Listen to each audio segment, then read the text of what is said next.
स्वागत है आप सबका हमारे YouTube channel freedom factory study में। आज हम लोग पढ़ेंगे कक्षा 7 गणित अभ्यास 12 F क्षेत्रमिति भाग 2।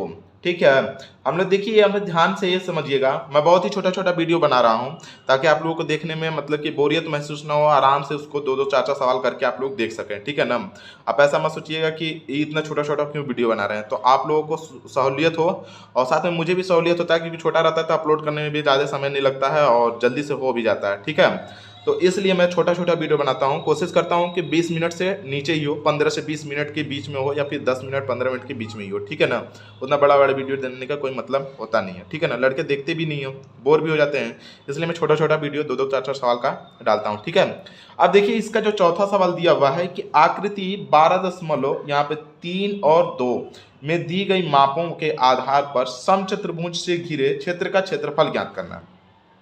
अब देखिए समचतुर्भुज के क्षेत्र का क्षेत्रफल ज्ञात करना है, तो यहाँ पे देखिए हमारा O और D बराबर, OA बराबर कितना दे दिया हमारा, पहले जो चीज दिया हुआ लिखिए।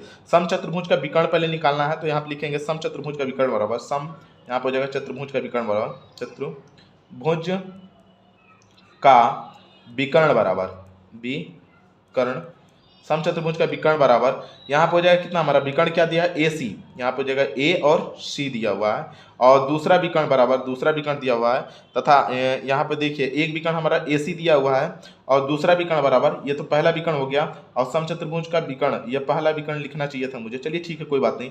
अब समचतुर्भुज का यहाँ पे पहला समचतुर्भुज का विकर्ण लिख देता हूँ, यहाँ पे पहला लिख देता हूँ, पहला समचतुर्भुज का विकर्ण बराबर AC, और यहाँ पे लिख देंगे दूसरा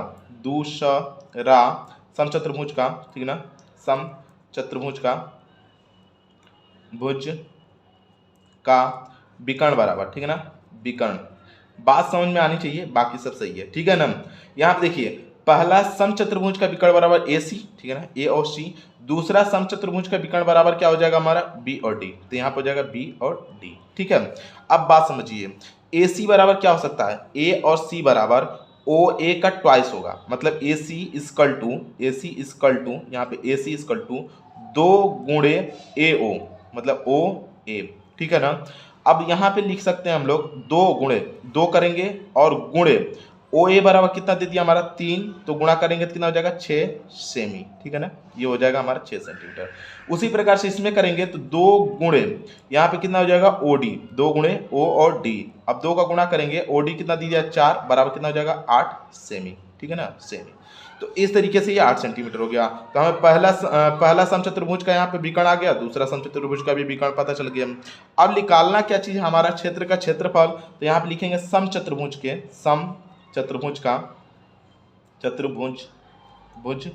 का क्षेत्रफल बराबर यहाँ पे हो जाएगा कितना हमारा 1/2 पहला विकर्ण गुणे दूसरा विकर्ण। ठीक ना, पहला, ठीक ना, विकर्ण गुणे दूसरा विकर्ण, ठीक ना, विकर्ण।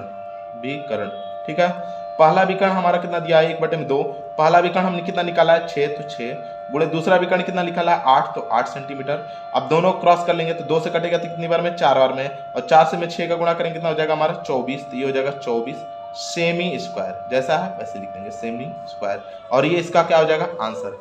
अब चलते हैं हम लोग इसके 5वें सवाल पर।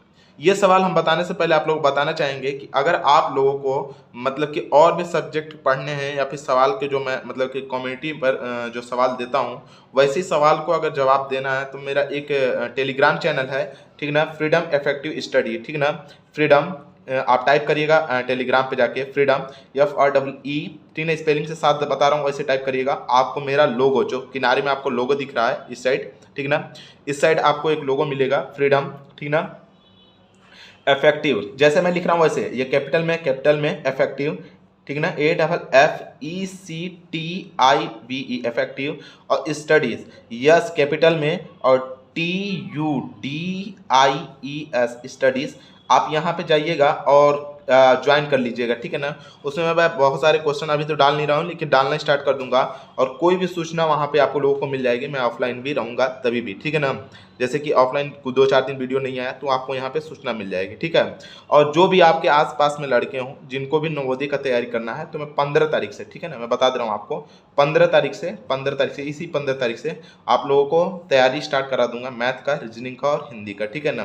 तो बारी बारी से छोटे छोटे वीडियो डालूंगा ताकि आप लोगों का एग्जाम तक मैं कवर करा दूंगा, ठीक है ना।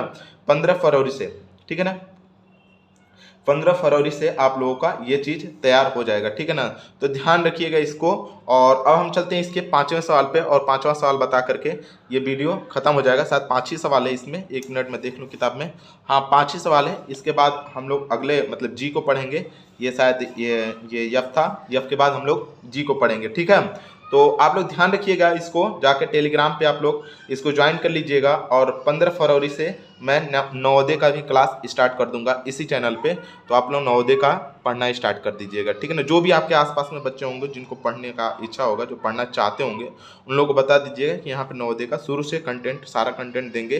पीडीएफ उटीएफ आप लोगों को अगर ज्वाइन कर लेंगे आप लोग टेलीग्राम, तो इस पर पीडीएफ मिला करेगा, ठीक है ना। जो भी पीडीएफ मैं बनाऊंगा उसको आपको यहाँ पे टेलीग्राम चैनल पर फ्रीडम इफेक्टिव स्टडी पर आप लोग को मिल जाया करेगा, ठीक है। देखिए समचतुर्भुज, ठीक है ना, समचतुर्भुज याद रखिएगा इस सूत्र को। समचतुर्भुज का, ठीक है ना, क्षेत्रफल बराबर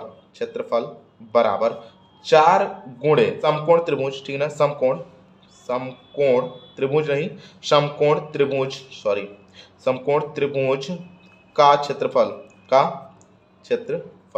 ठीक है ना। ये आपका सूत्र है। क्या हमारा है कि समचतुर्भुज का क्षेत्रफल और 4 गुणे समकोण त्रिभुज। जो अभी त्रिभुज बनाएंगे हम आपको लोगों को चित्र में, देखिएगा ध्यान से। देखिए जैसे कि आपका, जैसे कि ये इस तरीके से हम एक लाइन खींच दिए और ये इस तरीके से, ठीक है ना। अब देखिए क्यों, अब ये जो विकर्ण दिया हुआ है ये हम मान लेते हैं कि ये विकर्ण होगा, ठीक है ना। जो कि विकर्ण हमारा क्या दिया है, एक विकर्ण दिया हुआ 30 सेंटीमीटर, तो ये मान लेते हैं 30 सेंटीमीटर का होगा। और बाकी सब कितना कितना है, 25, तो यहाँ पे हो जाएगा ये भी 25 होगा, ये भी 25 हो जाएगा, ये भी 25 हो जाएगा और ये भी 25 हो जाएगा, ठीक है। ध्यान रखिएगा सारा 25, मतलब ये 25 सेंटीमीटर, ये भी 25 सेंटीमीटर, ये भी 25 सेंटीमीटर और ये भी क्या हो जाएगा हमारा 25 सेंटीमीटर। और ये जो दूरी दी हुई है यहाँ से यहाँ तक की, ये हो जाएगी हमारी 30 सेंटीमीटर, तो 30 सेंटीमीटर, ठीक है। अब देखिए आपको कुछ करना नहीं है, यहाँ पे लिख दीजिए ओ, और सिंपल सा बनाना होगा। तो आप इसको लिख सकते हैं ए बी सी और डी करके आप इसको इंडिकेशन कर सकते हैं। जैसे मान लीजिए हम लिख दिए यहाँ पे ए, यहाँ पे लिख दिए बी, यहाँ पे लिख दिए सी और यहाँ पे लिख दिए हम लोग डी, ठीक है। अब देखिए जब ए बी सी डी लिख दिए, यहाँ पे ओ लिख देते हैं, ठीक है ना, ओ है ऑलरेडी, ठीक है। अब देखिए इसको करना क्या चीज़ है आपको, जैसे कि यहाँ पे कोण बनेगा समकोण, ठीक है ना, ये समकोण बनेगा, ये 25 हो गया, ये हमारा क्या, हमारा पूरा 30 है, मतलब यहाँ पे क्या हो जाएगा हमारा आधा करेंगे तो इसका क्या हो जाएगा 15, बात समझ गए। तो ये 15, ये 25, तो ये नीचे वाला निकालना है।